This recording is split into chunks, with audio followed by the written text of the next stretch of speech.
getting suffocated and getting hit with shots, and the guy is on him like a boa constrictor, and he just putting a squeeze on this man, to this man say, please just don't squeeze me anymore. What is he going to do when he get to that point? He's going to quit. And that's the thing that I see with this fight right here. Conor McGregor, no doubt, the notorious one is back. But there again, just like we were talking about last week, I think at the press conference, I think Conor McGregor it was a facade. I think Conor McGregor it was a put on. I think Conor McGregor was trying to psych himself out to go in there and fight at the best level he possibly can. One thing about it, when the cage door closed, he can't do anything but fight. He can't run or anything. Only thing that Conor could do at this point is slip on a banana peel tonight and say, I twist my ankle and I'm not going to be able to fight tomorrow night. But that's the only thing that could happen. But to me, that's like you framing the argument that Conor McGregor doesn't want any of Khabib Nurmagomedov, or Conor McGregor has a history of turning down fights or running away from fights. No, he went in there with one of the greatest boxers of all time. Look, I just gave a scenario. Don't get hot. I'm not getting hot. Get hot about it. I just gave a scenario. I just said, it's fight or flight. You probably wouldn't know anything about that. You know what I mean? Fight or flight. You don't have to get hot and start just throwing insults around. You know what I mean? No. We're in Texas. That's a law. You know what I mean? So I'm not trying to throw anything. I tell you, just don't throw any shade. There's no shade. Fight or flight. That's a law here in Texas. You know what I mean? You could use it or not. You could choose to flight, or you could choose to fight. When the door closes, it's only two things you can do: fight or flight. I'm sure Conor's going to choose to fight once the door closes. Right. But when things get tough with Conor McGregor, I mean, I just remember when Chad Mendes had him on his back and he was crying to the referee saying, "Come on, ref, stand us up, stand us up." You know what I mean? And then he knocked him out in the second round. I mean, he did. I mean, but he was taking on a fighter that came in on 2 weeks' notice. But that's another story. Okay. That's not my point here. My point is, when Conor McGregor finds himself in dire straits, he's looking for a way out. And I think, well, we've only seen that one time in the UFC. We've only seen it one time. Well, with this level, with Conor at this level, we've only seen it with Nate, and he took Nate on with what, 2 weeks notice or less than 2 weeks notice, and jumped up 2 weight classes. Look, man, was fine at 145, went up to 170. Look, man, I ain't tell the guy to do that. I know, but I wouldn't call that quitting. That's not quitting. Well, that's not quitting. That's losing. My thing is, and what did he say? What did he say at the end of that fight? Well, the thing is, this is the thing right here. This is the thing. You just called. I even agreed with you that he is a great striker, but it's the old adage to where in the movie Bloodsport, and Tone Pole says, "Brick don't hit back." You remember that? It's a great line. Yeah. It's the same thing here. You know what I mean? You're saying that Khabib's a brick? That's what I'm saying. All right. Well, so you think Khabib's chin can take a couple of those left hands? The thing is, I don't think his chin is going to be in position to take those shots. To be honest. Every round starts standing up, and we know this guy doesn't like to finish fights. Khabib doesn't finish fights. Well, they do, but they do. And who's he finished? But every well, you know what? He haven't had to finish guys, man. All of them just get beat up to the point to where to the fifth round, until the fight's over. No, but the thing is, all of those guys didn't have no quit in them. Neither does Conor. That's the thing with all of those guys. Why is him? Why is him losing in a chokehold? Why is that quitting? I don't understand. Now the thing was, you the one who just said this guy was one of the best strikers. Yeah, and you agreed with me. I agreed. Yes, but like I say, Brick don't hit back. You know what I mean? When he got somebody hitting him back, like a Nate Diaz, he folded. But you know what I mean? Khabib's not a striker. No, the thing is, Conor McGregor, he didn't fold from the wrestling. In the beginning, he folded from the striking. And the thing is, he folded from his conditioning, going up two weight classes on short notice. Come on, and then he came back. He came back and beat the guy in the next fight. He was looking for a single leg after he started taking those after he took that big left hook. Yeah. I don't know if you remember that big left hook. I remember. He took the big left hook, man, and it shook him. And he tried to get down to the ground.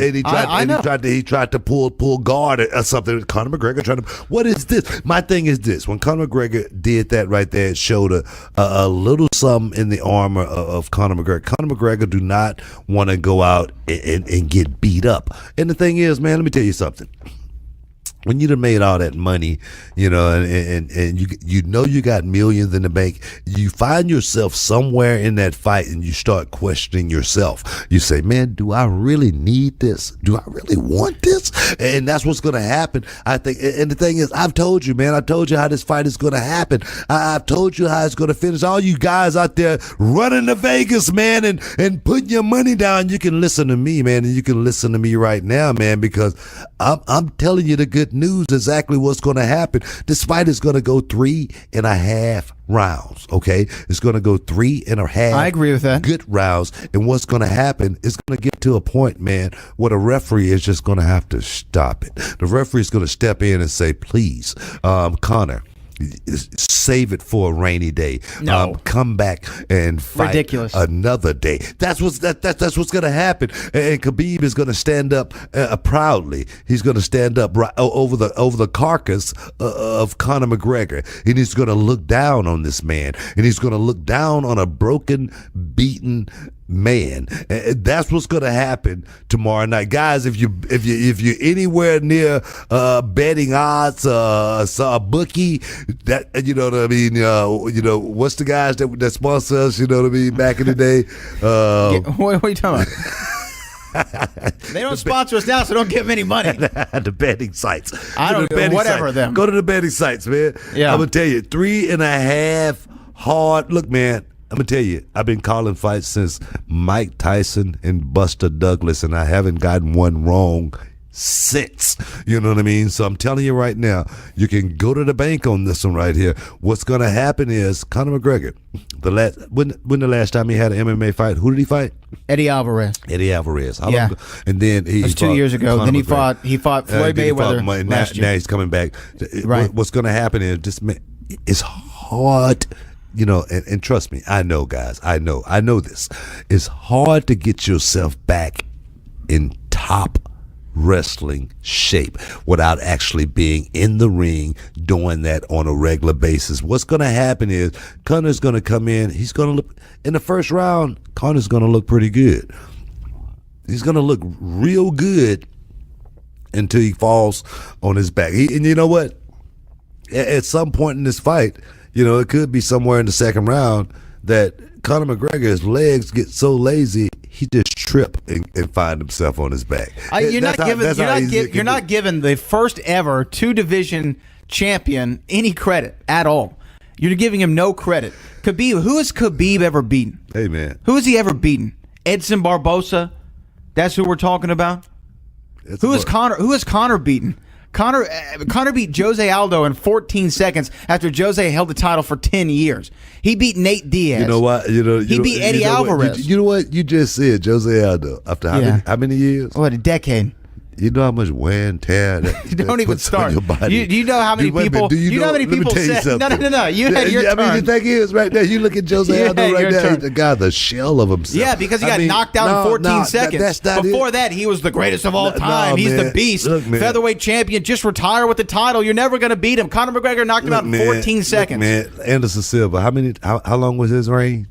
I don't remember. 8 years. He had a nice run. 8 years or so. He had a nice run. Most defensive. You know what? All that wear and tear on that boy. He went out there. He had so much. Let me tell you something. That's not what happened. Let me tell you something. That's not what happened at all. So much wear and tear on his body. He went out and kicked the man and broke his That was in the rematch. Look here. He lost in the first match because he got too cocky and he dropped his hands. What I'm saying is, 10 years of wear and tear, man, does a whole lot to the body. So let's just. And what about Khabib? Khabib's been wrestling bears since '97.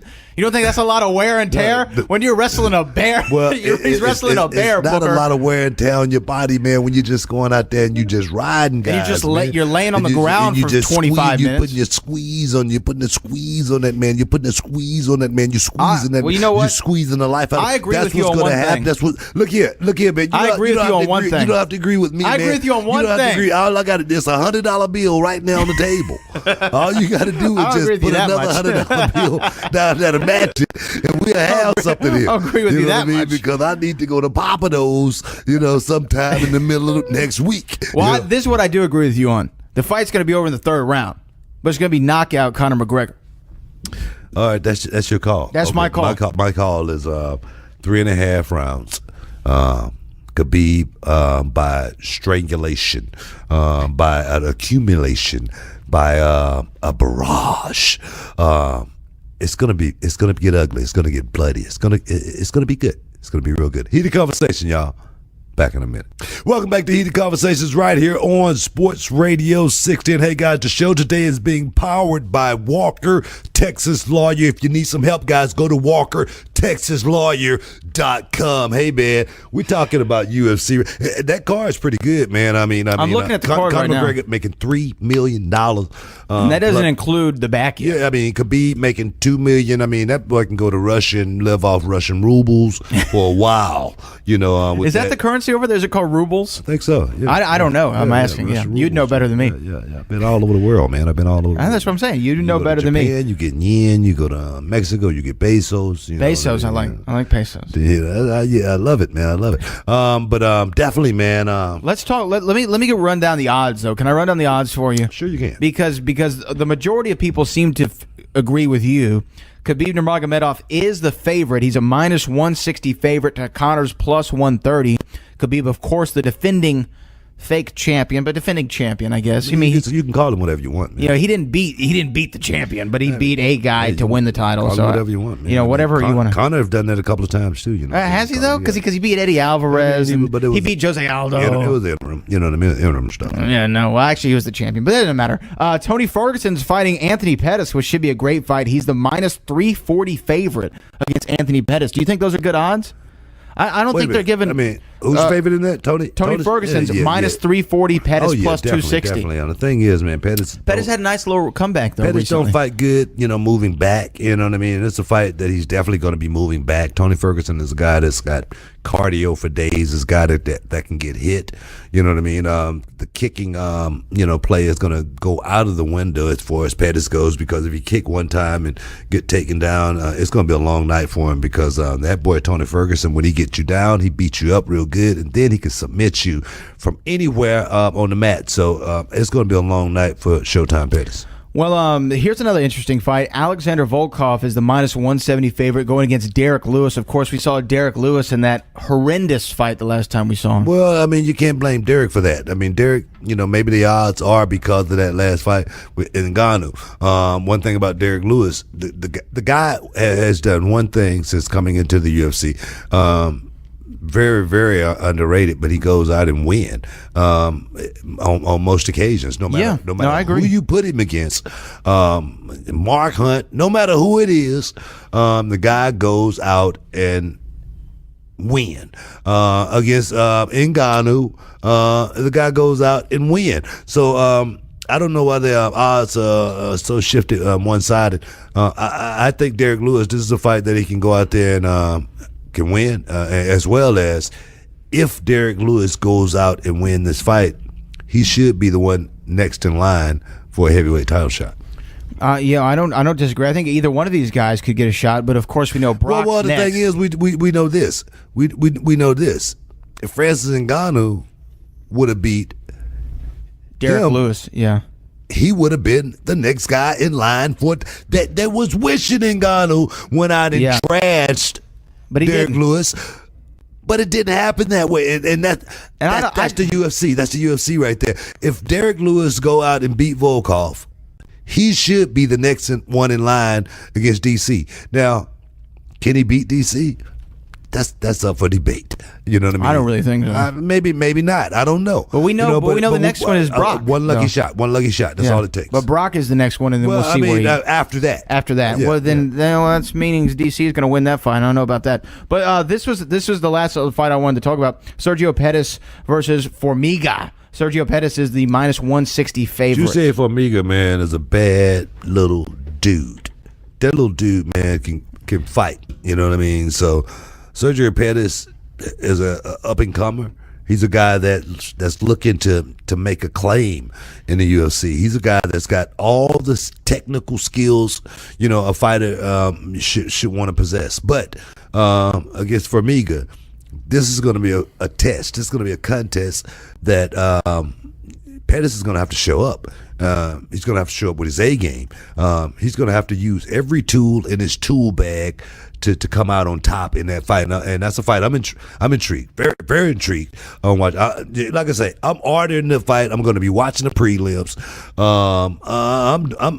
I'm all over it, man. I'm all over it. So I just wanted to throw this by you because both men, Khabib and Conor, they've both said what their plans are after this fight. Now, Khabib's people have gone on. They did a show with Brendan Schaub on his show Below the Belt. They did an interview. Khabib's guy says after this fight, Khabib's done. He don't want to fight. If he beats Conor, he don't want to fight again unless there's a GSP super fight. Other than that, he doesn't want to fight ever again. He wants to retire 27-0 as the world champion. He wants to be the Mayweather of MMA. What do you think of that? It's a great. Well, I tell you, the concept is great. Yes, because it's a perfect setup.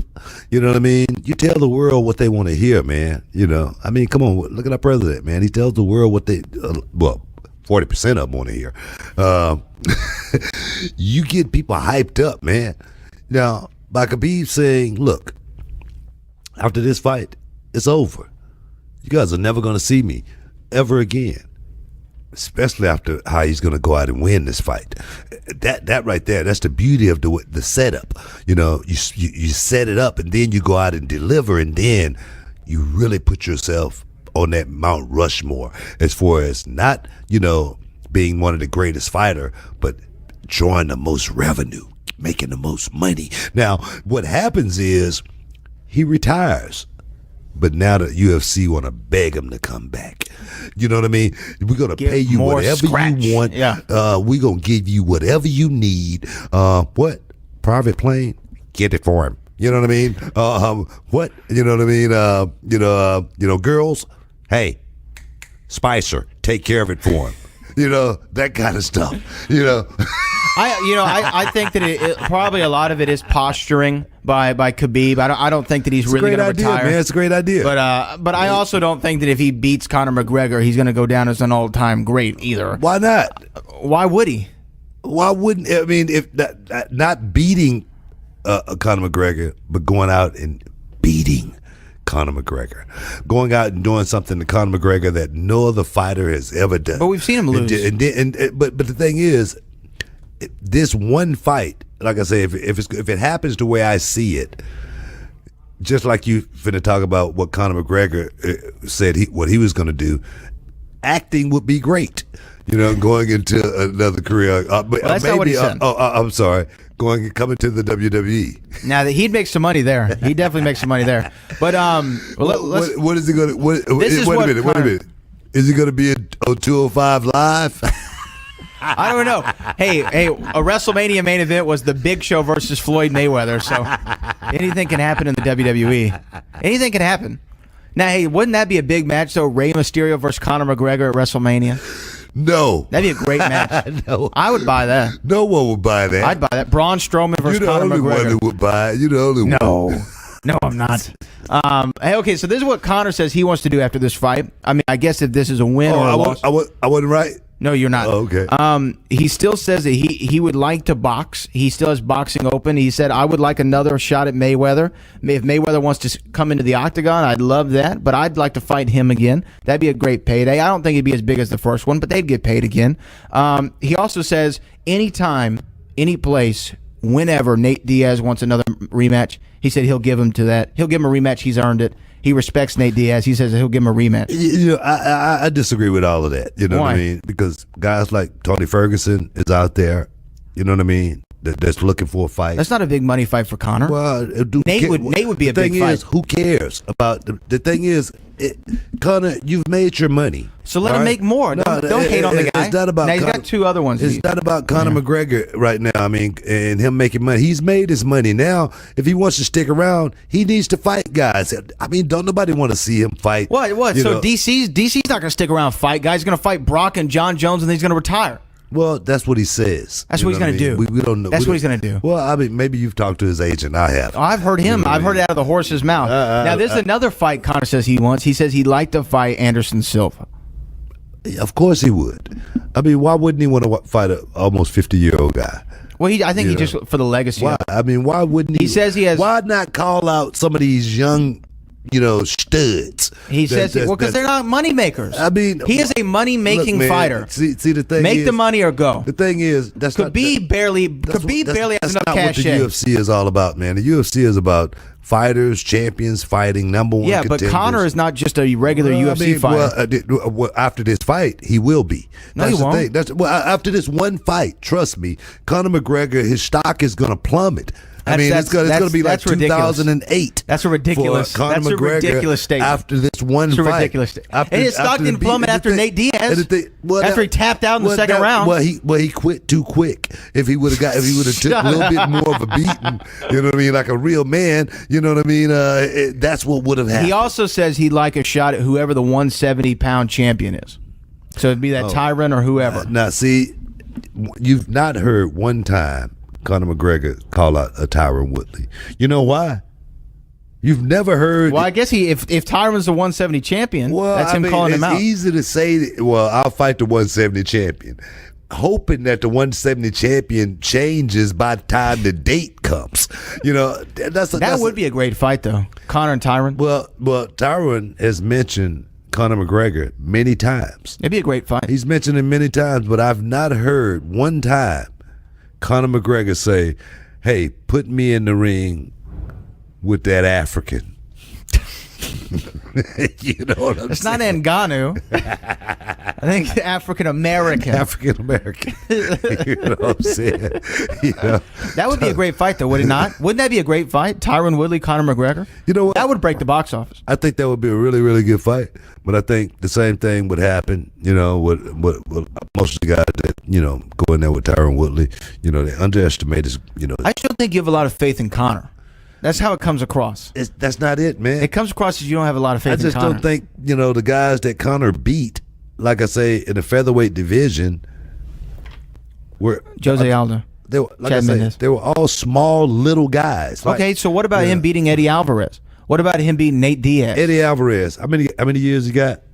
I don't know. I don't know this off the top of my head. Got over 10 years there again. So I'm sure they don't call this guy the underground king for nothing. This guy been fighting since he was 16 years old. That's great. But he was the champion. Was he the champion or was he not the champion?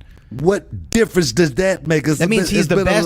That means he's the best in the world at that time. A lot of guys have been champion. Yeah. That don't make them the best fighters. You know what I mean? Jose Aldo, he was great at his time. You know what I mean? Uriah Faber, he was great at his time. The Edsel, it was a good car in its day. Wait, hold on. Who is Khabib beaten? Everybody they put in front of him. Yeah, but who's he beating? You can beat a bunch of no names. You can be the Harlem Globetrotters and go against what are the guys that they face every night? I can't think of it off the top of my head. You can do that every night if you want to and win every night. Hey, I don't. That doesn't mean you've beaten guys. I don't think any of the guys that Khabib fought were pushover guys. I don't think. Okay, hold on. I don't think you build a record, like Khabib has by just going out there beating a bunch of nobodies. All of those guys. So you're aware of all the guys that he's faced in the UFC? A lot of like them. Abel Trujillo. Pat Healy. You don't know nothing about Pat Healy? Oh yeah, I know a lot about Pat Healy. He's 34-24. I know a lot about Pat Healy.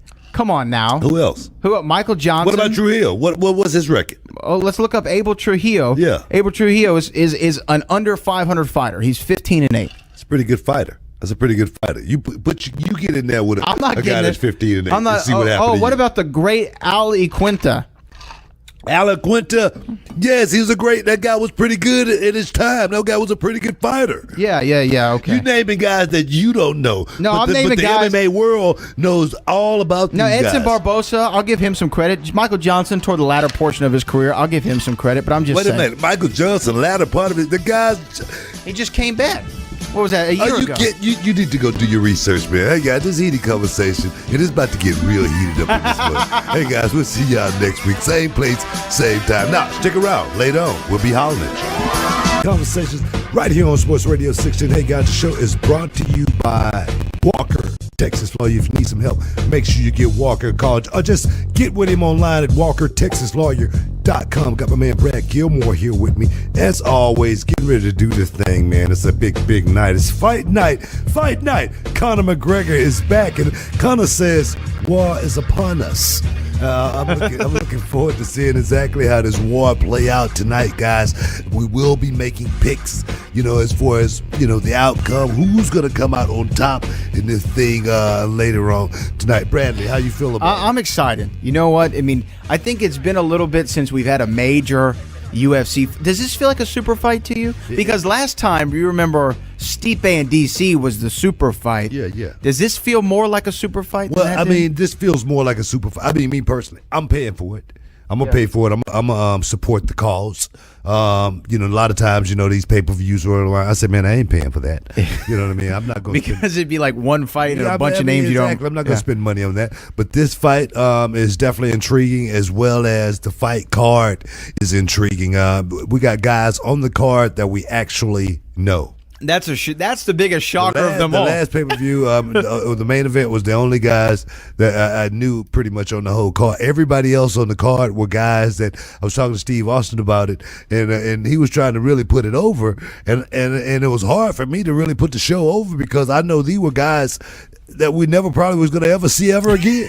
Yeah, this is their one and only shot. The show was in Dallas, Texas. You got Dallas's, hometown guys on the card. Yeah. You think they're going to give those Dallas guys a shot anywhere else other than Dallas? No, they just needed to try to sell some seats. I mean, exactly. And those, you know what? Every one of those fighters had to sell probably at least 50 tickets. Yeah, you got to sell 50 tickets to get on the show, brother. And the main event there was Darren Till and Tyron Woodley. Not really even the biggest main event. This tonight though. We really never went over that Till fight. Really, we never didn't. Really skimmed over that. We never relived it and talked about it the way because there was a lot of hype. There was a whole lot of hype behind Darren Till, country. Just like Conor McGregor, a guy that had a country behind him, a guy that didn't think he could lose until he went out there and get hit right on the, hit right on the snout. Right on the snout. And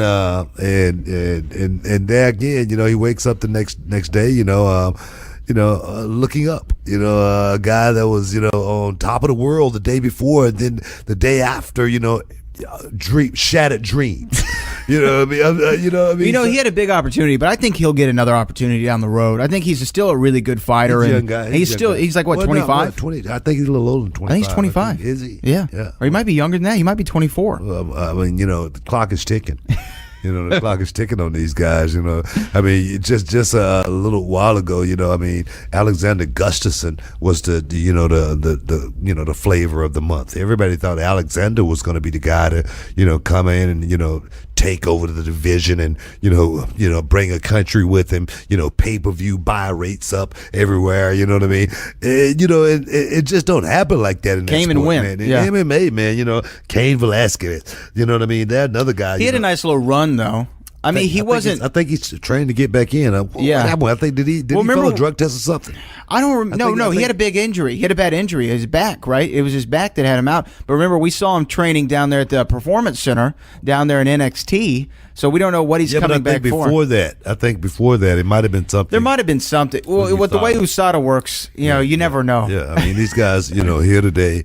And now USADA's not even going to announce the names of guys who failed the drug test. Why not? That's their new policy. They're not going to announce the names. They'll just be the fighter will be pulled from the card, but they won't announce the names or what they're popped for. They're going to put him on blast. They're not going to put him on blast. You know what I mean? Like they did Ben Johnson back in the day. Yeah. You know what I mean? Man, I love Ben Johnson, man. Ben Johnson. I wonder what he's up to. Ben Johnson, probably still trying to, you're just wondering what happened.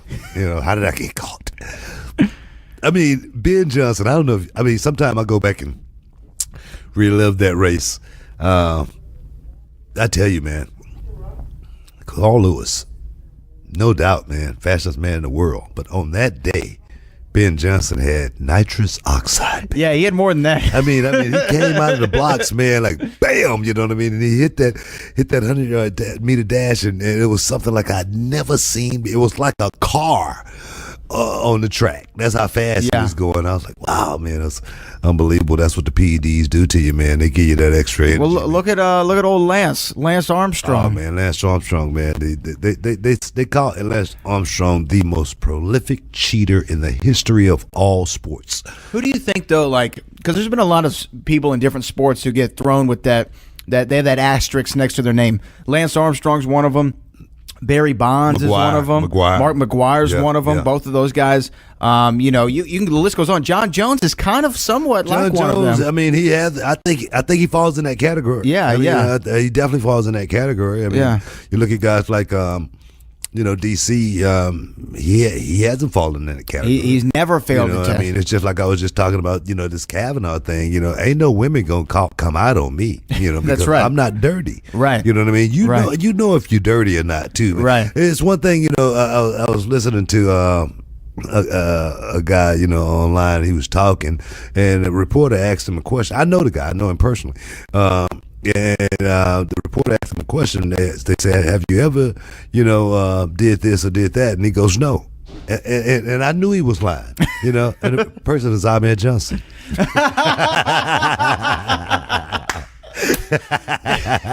A lot of people responded to that episode that we had a couple weeks back, where you had old Tony Norris. You called out old Tony Norris to a walk around the block. I changed it up, though. And then he changed it to a potential in-ring encounter between the two of you. You know what the thing is, man? He hadn't responded, man. I haven't heard him say anything. I haven't heard anything, you know what I mean? He hadn't posted any photos or anything, but somebody been posting photos for him. Yeah. You know what I mean? So Ahmed Johnson, I'm still calling you out.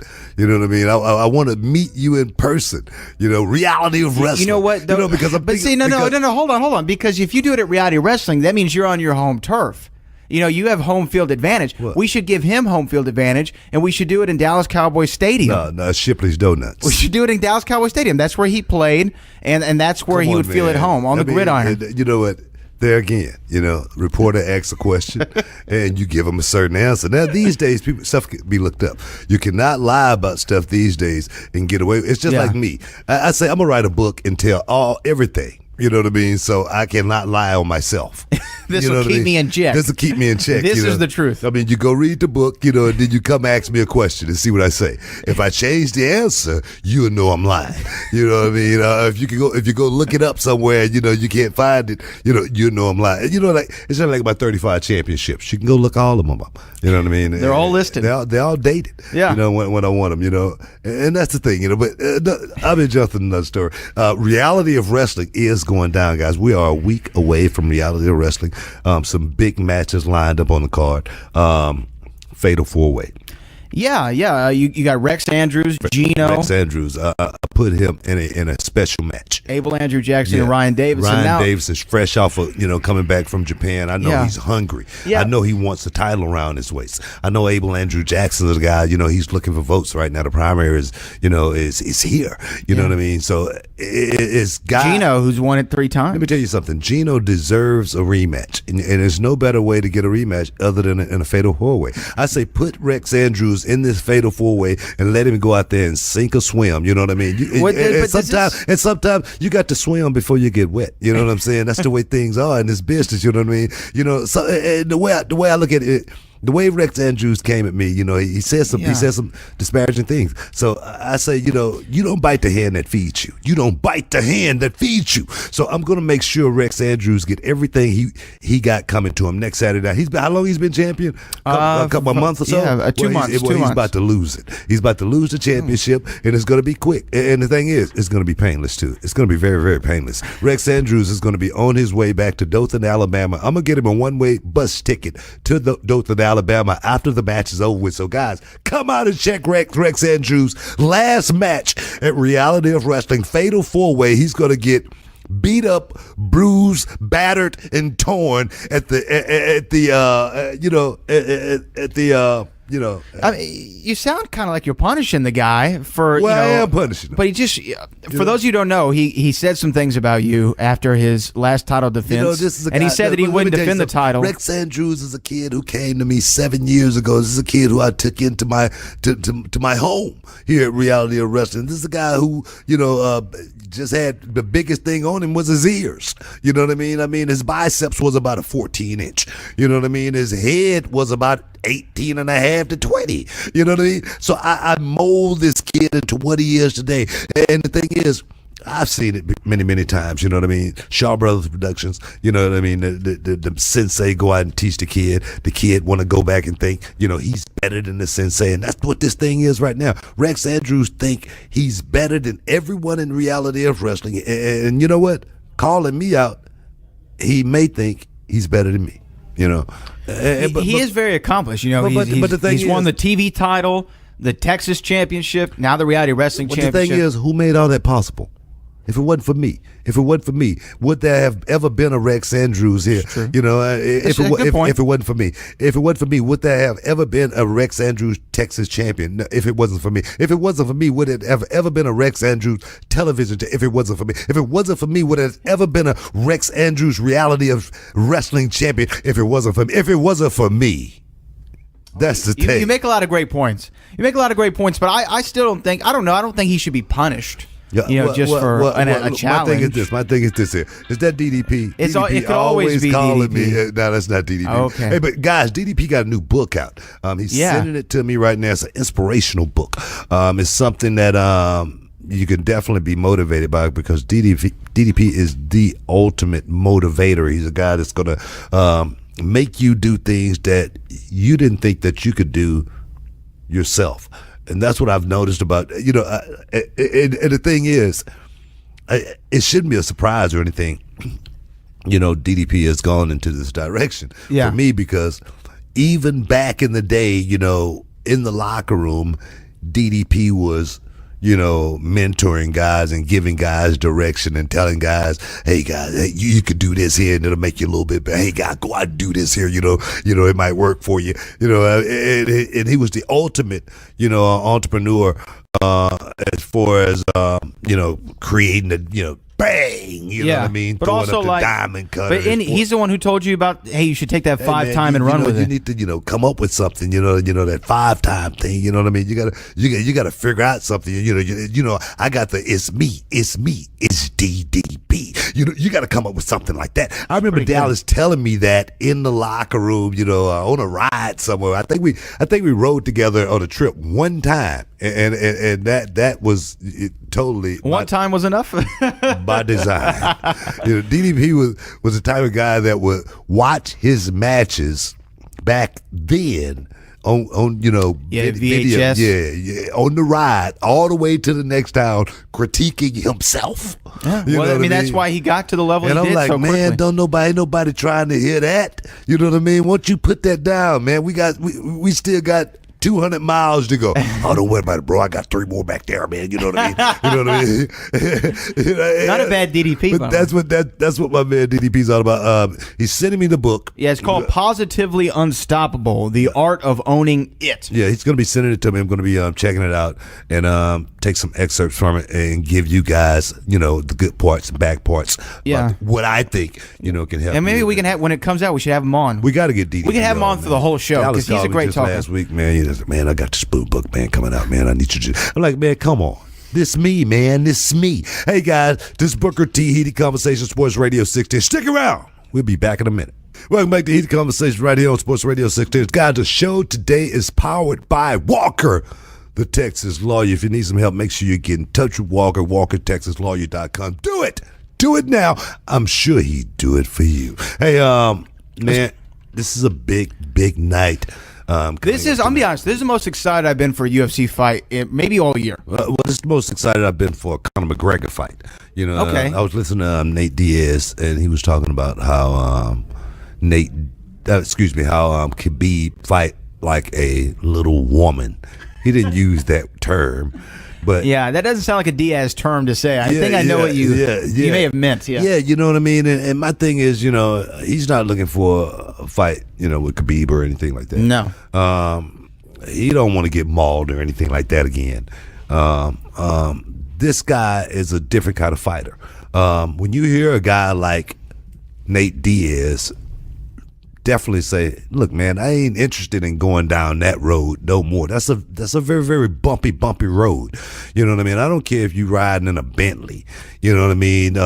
It's gonna be cobblestone, like boop, boop, boop, boop, boop, boop, boop, just lumps and lumps and lumps and bumps. You know what I mean? So a guy like Khabib, take nothing away from Conor McGregor, Conor is going to have to come in and do something totally spectacular to pull this fight off. Now, I've been watching Conor training methods as of late, and he's been doing a whole lot of wrestling, man. He's been doing a whole lot of grappling. He's trying to figure out, how to not get his, get on his back. He don't want his back on the mat. That's the one thing, just like the lady called up here to the show that one time. She say, the only time I've ever seen Conor McGregor in any trouble is when he's on his back. He's always been, spectacular on his feet, and I agree with that 100%. He might be one of the best stand-up strikers in the sport. Well, in MMA, definitely. Perhaps, top 2, top 3, all time. Top 1, 2 all time. It's got to be him and Anderson Silva. Yeah. I mean, those two guys, as far as striking goes, has been the best, the business has ever seen. There again, Anderson Silva was a guy that when he got on his back, things didn't fare out too well. So a lot of times he came out on top, but things didn't fare out too well. If Conor McGregor find himself on his back, it's going to be a long night. If Conor McGregor, and the thing is, we know right now, this is the one thing we do know about Conor McGregor. He'll quit. Right?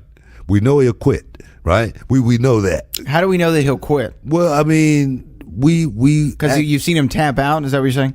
Well, of course. To like the choke from Nate. Well, yes, yeah. Well, so we know he'll quit.